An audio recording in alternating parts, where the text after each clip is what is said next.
Hi, it's Fias Tarot. Hello, Aquarius placements. This is your January 2026 love and money. Okay, money and love reading. So, ano bang meron? Anong papasok? Ano pa ba ang i-welcome mo mga Aquarius, no? So, syempre, again, before tayo mag-start, kung hindi ka pa nakakapag-subscribe, please do subscribe and hit the notification bell para lagi po tayo maging updated sa mga mangyayari pa lang. And again, kung may tanong po pagdating sa private reading, just message me sa akin pong FB page for more info. Ganun rin pagdating sa ating mga charms and iba nating items. Okay? So, yes, para sa mga bago dyan, so, excuse my voice. Ito yung ating cord cutting. Ito yung ating charm for cord cut. So, ito yung nagtatanggal ng, sabihin nating blockage. Kung ano man yung mga nagbibigay sa inyo ng blockages. So, tatanggalin niya. And kung meron kayong, sabihin nating current, no, na curse, kung ano man, evil eye na nasa energy nyo, tatanggalin ito. Okay? And magsisilbing blockage ito dahil ibabalansin niya yung energy mo, yung frequency, lahat ng chakras. Okay? So, yeah. And yung ating 2-in-1 love and money bracelet. Good for money, good for love. So, ganyan siya sa malapitan. Okay. So, ganyan siya pag nakasuot. So, sa mga ayaw isuot ito, pwede mo siyang ilagay sa red pouch. Okay. So, ganyan siya. Yes. O, diba? Ganyan. So, iba dyan, mga lalaki na nagpa-purchase nito, pwede mo siyang ilagay sa red pouch nga. And again, meron siyang citrine stone. Citrine stone is good for money. Okay? Number 1, sabihin natin siya yung money magnet. Okay? Yung citrine stone. Ito yung money magnet and the merchant stone na sinasabi ng iba. Okay? So, napakaganda pagdating po sa pamemera din. And overall connections. Money and love. And syempre, yung ating granter necklace. So, si granter is made to order. Okay, so ganyan po yan na. So ito, yung ating granter, siya yung taga-grant and tagapag bigay ng kung ano mang wini-wish mo. Okay? So, yes, magkaiba sila. Dito hindi ka makakapag-wish kasi ibibigay lang niya kung ano yung dapat at kung ano yung tama para sa'yo. And dito naman, dito ka pwede mag-wish and mag-manifest. And yes, aside doon sa mga wini-wish mo, syempre, i-grant niya kung wala kang blockage. Pero kung may blockage ka, nandyan lang yan sa frequency or energy mo. Okay? So again, aside doon sa mga yon, meron siyang pa-surprise at least twice per week. Okay? So, made to order ang ating granter necklace, by the way. No? So, and yes, available ang ating mga evil eye protections. Okay, ang ating necklace. So, ganyan yung necklace natin. Ganyan yung pendant. Napakaliit lang. Okay, and yung ating ring, this is adjustable po. No, adjustable yung ring natin. So, wala tayong poproblemahin pagdating sa sizes. So, again, itong ating necklace is unisex. Okay, may nag-order din nito na itong ating ring na mga lalaki rin. So, for me, pwedeng unisex kung gusto nyo naman. Okay, and syempre, yung ating cleansing kit, yung ating white sage and selenite crystal na napaka-importante pagdating po sa inyong mga charms and sa inyong mga crystal, kung meron kayong mga crystals, no? So, yes, may mga ganyan na nagtatago or tawag dyan, nag-aalaga ng mga kristal, no? And yung ating bago, yung ating attracting spray na napakaganda pagdating sa pamimera din and sa love. Okay? So, 2-in-1 din tulad nitong ating bracelet. Ito maganda to sa sa mga may mga ka-transaction ka, may mga kausap ka, yung maganda yung naaamoy ka. Okay? So, this is not your ordinary perfume, by the way. Okay? And syempre, gusto ko i-try actually. Gusto ko i-try, no? Oo. So, try natin. So, ganito siya. Okay. So, ganyan yung bottle niya. Yan. Yan. So, ito, ang kanyang scent is Embrace Me. Yung Embrace Me natin is unisex po, by the way. Okay? Oh my gosh. Oh my gosh. This is hypoallergenic po, no? Hypoallergenic. Yes. So, sa mga sensitive ang skin dyan, pwede sa iyo to. So, ganyan siya. This is 50 ml. Ang bango. Oh my gosh. Ang bango. Okay. Anyway. So, kung gagamitin mo siya para sa love, sa ex mo, I need their name. Okay? Ang bango. Oh, ang bango. So, next, yan na naman sinasabi ko dapat Kaya minsan iniiwasan ko gumamit ng mga like, dyan, dito mismo sa video. And, itong ating healing oil. Yung healing oil natin, this is 30 ml. So, magaling to sa mga masasakit ang katawan, masasakit ang kung ano man, kasukasuan or kung ano man. Okay, and yung mga hirap matulog, yan. Maganda rin yan, yung ating healing oil. No, and maraming benefits yan. Okay, so, if you're interested, this is send namin lahat. Okay? Ang bango! Oh my golly! Again, kung may mga tanong, just message me sa akin pong FB page. Message po ha, huwag po sa comment section, please. Okay? Ooh, money is coming for Aquarius placement. So, there's energy of abundance, energy of new beginning. So, sa mga nanonood, no, hanggang dito, yung hindi nag-i-skip, yeah, that's your sabihin nating message. Okay? Message mo yun. Oo, deserve mo yun kasi hanggang, hindi ka nag-skip. Okay, so let's see. Aquarius, so what's for you this January 2026? Aside doon sa abundance, aside sa new beginning, diba? Ang bango, grabe. I cannot. Yan na nga ba ang sinasabi. Okay, ang bango. I can't. Okay. So, resign and retire.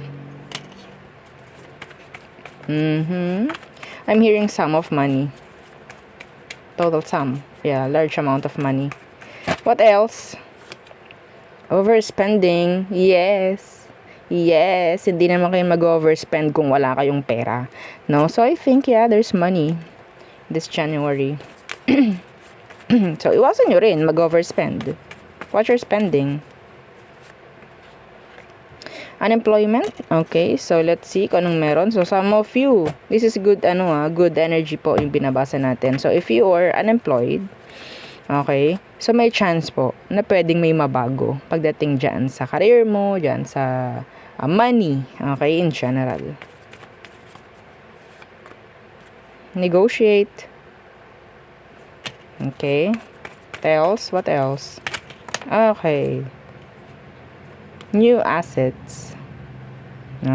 So, some of you, if you're having current job or kung ano man pagdating sa pamemera, may mga dadagdag ka. Okay? So, may yes dito.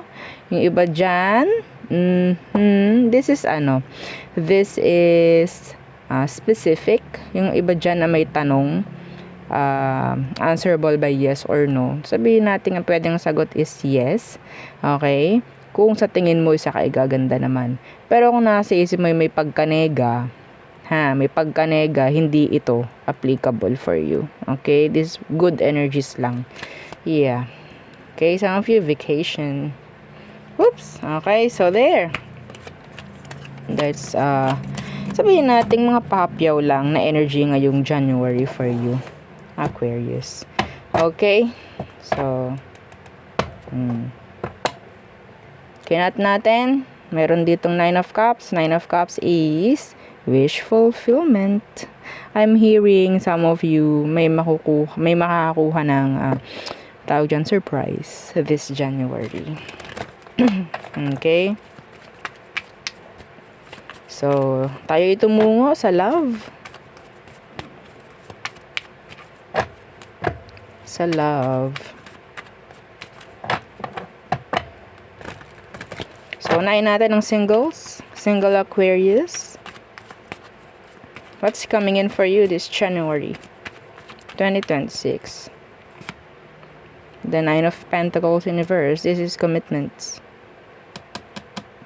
Commitment. Papasok ka sa isang commitment this January. Okay.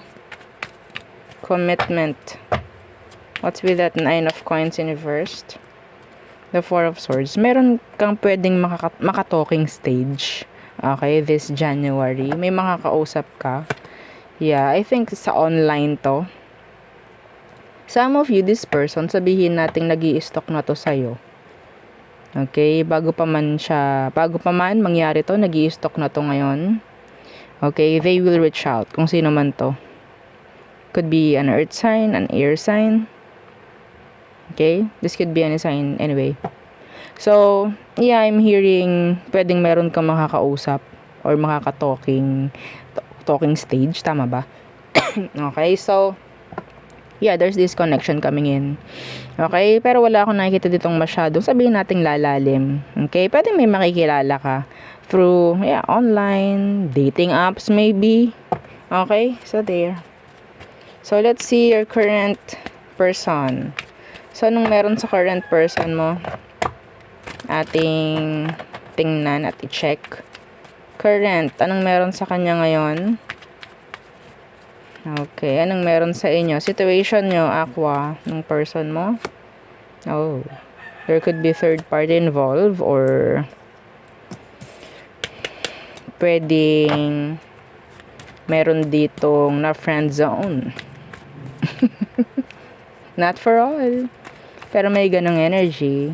Okay, why? What's with that Three of Cups? Anong meron? Anong magiging ganap sa inyo kung ganyan na ang situation nyo?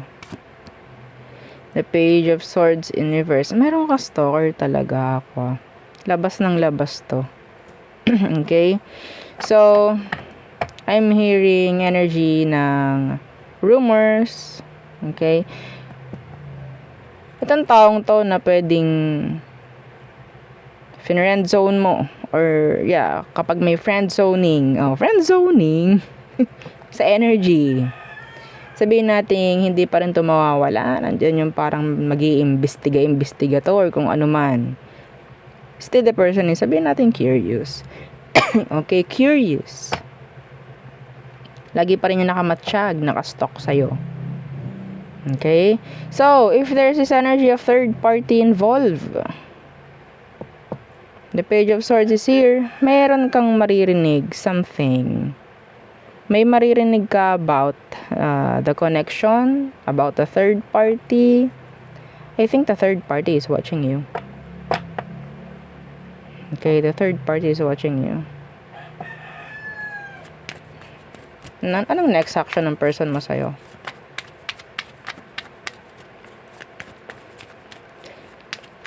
Okay. Temperance.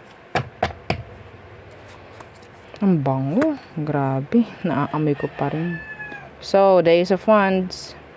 Sa itong taong to, sabihin natin gumugusto ng pagkakaroon ng balance or another chance. Kung tutuusin, no? Gusto niyan. Parang gumagawa or gagawa ito ng plano kung ano man.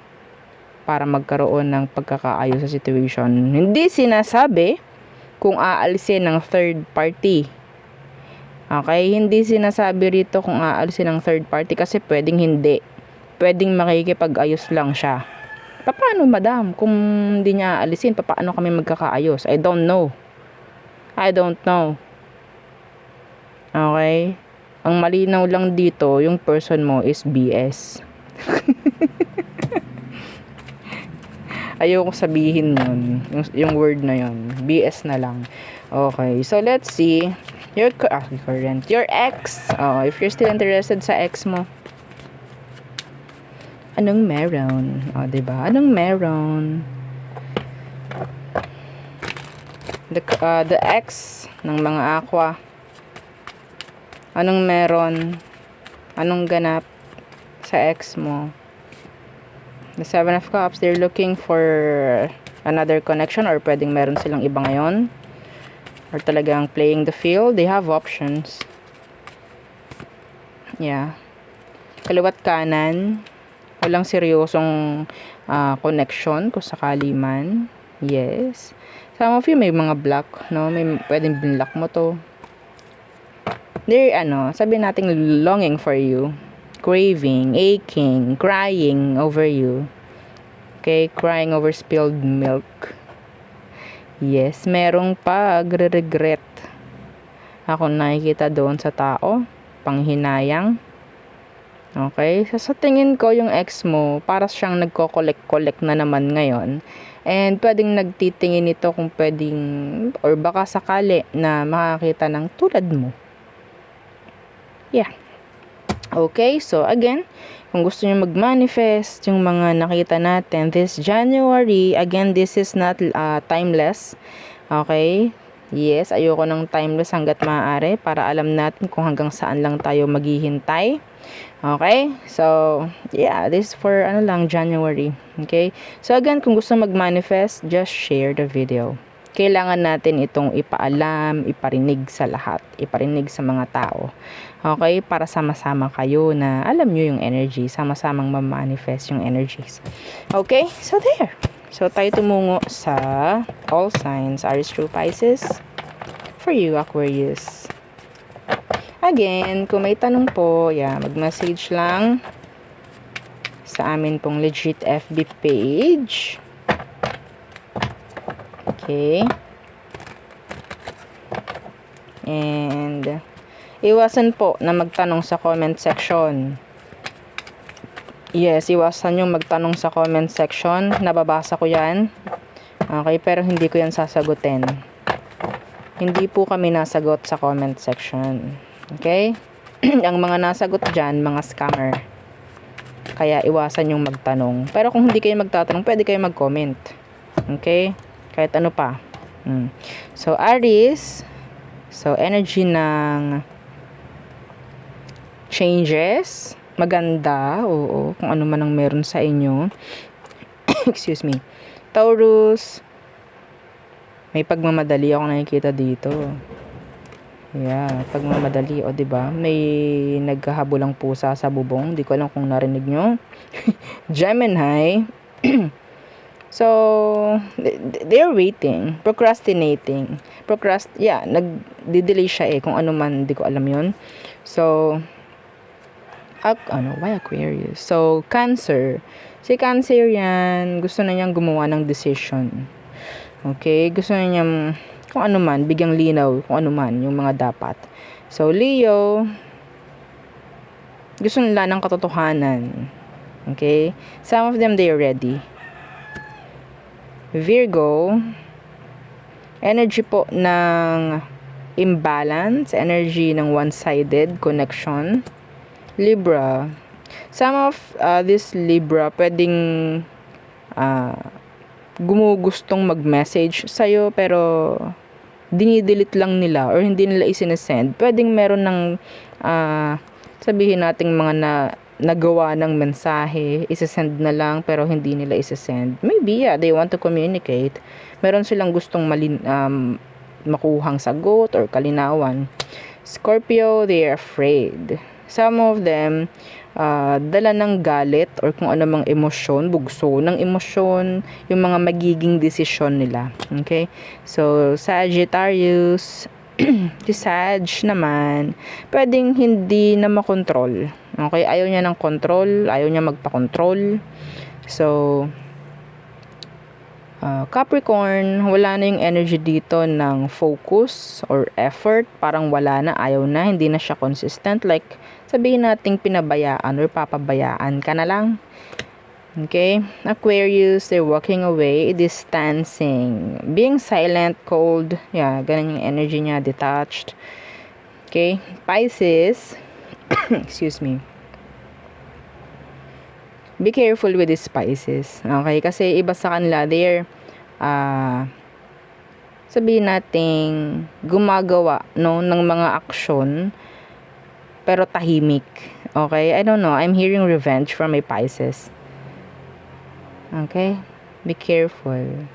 Like tiptoe. Yeah, ito.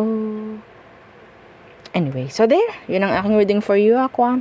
So again, don't forget to like, share, and subscribe. And follow our FB page. And isa po nating YouTube channel nasa description box below. Again, thank you. Goodbye. Bye.